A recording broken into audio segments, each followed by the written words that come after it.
These are 5 all too common mistakes that people make as they turn 65. They can be enormously expensive for you, tens of thousands of dollars over your lifetime. I don't want to see that happen to you, so let's jump in. And the first mistake is people waiting too long to get information that they're going to need to make the right decision on Medicare. Here in the United States, most of us get our health care through our employers. You know, when we hit 65, we don't have to worry about our health care being tied in with our employer. We now can have Medicare, which when people get surveyed, they love Medicare. It's not perfect, I know. But don't wait until you turn 65 to start researching. That's the mistake. There's a lot of big decisions that you have to make, and you want to be educated. And you can start making those decisions 3 months before your birth month of turning 65. And I think it's good to even get a jump on that, maybe 3 months before that. And most people will work with a broker to help them make all the decisions on the various supplements and the various plans that are available for them.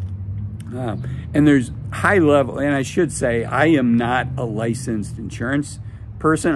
That's not what I want to do. That's not my skill set. So I'm not a licensed insurance person. I'm not a licensed Medicare expert.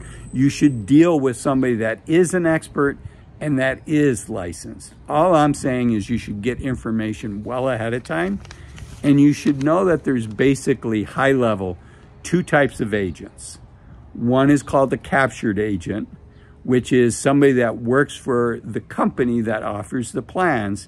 And so the plans that they're going to talk to you about are, if not exclusively, almost exclusively, those offered by the company that's paying their salary, right? That makes sense. So there's a captured agent, and then there's an independent agent. And an independent agent is going to have access to various plans. So this is not advice for you. I can tell you when I get to that age, I'm going to work with an independent agent, somebody that has access to the various plans out there. I want somebody as unbiased as possible that will spend the time to help understand my situation and help me make the right decision for myself today, as well as be there for me later on, maybe as my situation changes, right? If I turn 65 and hopefully I don't have a lot of medications, hopefully I don't have a lot of health issues, but as I get older, likely I will have those things come up. And so as my situation changes, then the type of plan and the type of supplements that I want to be on might change as well. So I want an agent that's going to be there for me today, as well as an agent that's going to be there for me later. Okay, so to wrap that up, you can start looking, you can start making your decisions 3 months before your birth month, but I would want to hit the ground running right then. Don't wait until your birth month, or I think you'll find you can do it 3 months after your birth month too. But I think you'll find, it might just be 2 actually if it includes your birth month.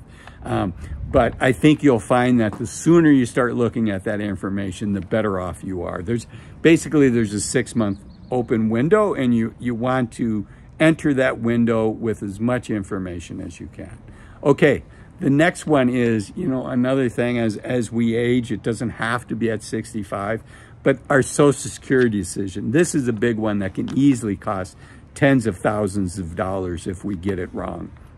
And that is, when do you start taking Social Security? Not just you, but also if you're married, your spouse.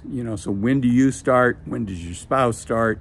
And the thing I would share there is, the Social Security Administration is a wonderful, wonderful organization for information, but they're so busy. I think for advice, again, what I'm going to do, I don't know your situation. None of this is financial advice to you because I don't know your situation.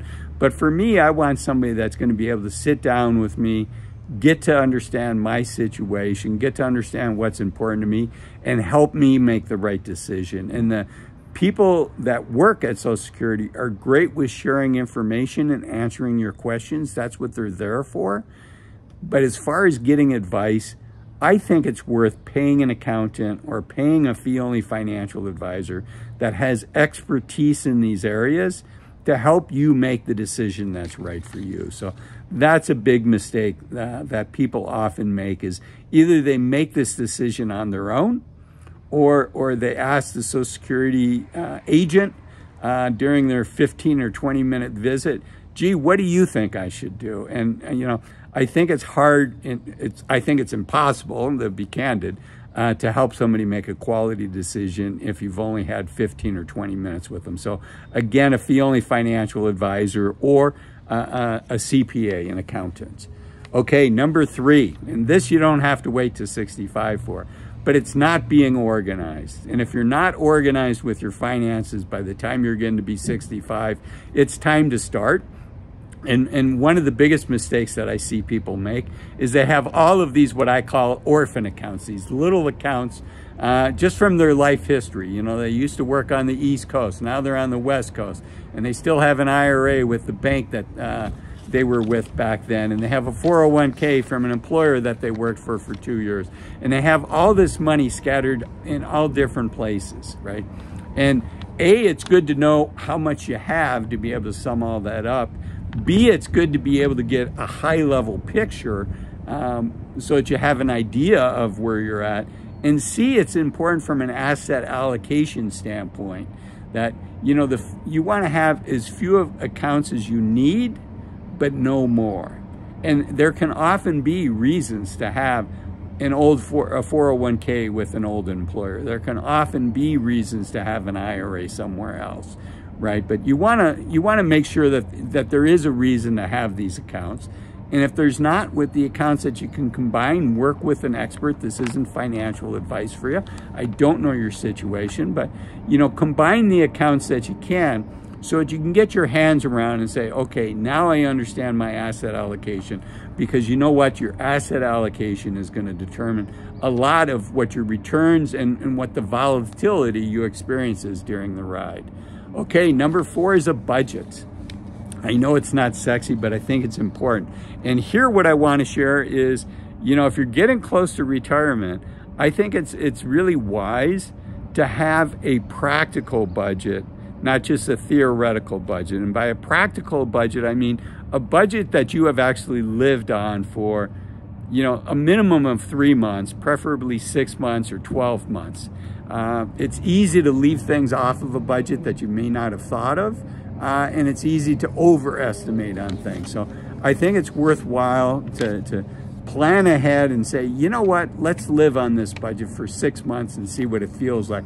And just make sure you've got the right numbers. Because let's say you really dislike that budget and you say, you know, if we work 2 more years, and I'm the guy that talks about, you know, the 1 more year syndrome, and I want you to be cautious on that. But if you look at the budget and say, you know, this isn't the life that we want in retirement, you know, then maybe it's okay. You know, make an informed decision. Make the decision that's right for you and your family as to whether you keep working or whether you have enough. But live on that budget. I think it'll be helpful. And then the last one is just underestimating the emotional toll of retiring, right? What is there's several big transitions taking place, right? So many of our friends are in one way or another somewhat related to work, right? We get a lot of social interaction through work. So, you know, what are we going to do to maintain the social aspects of our lives, right?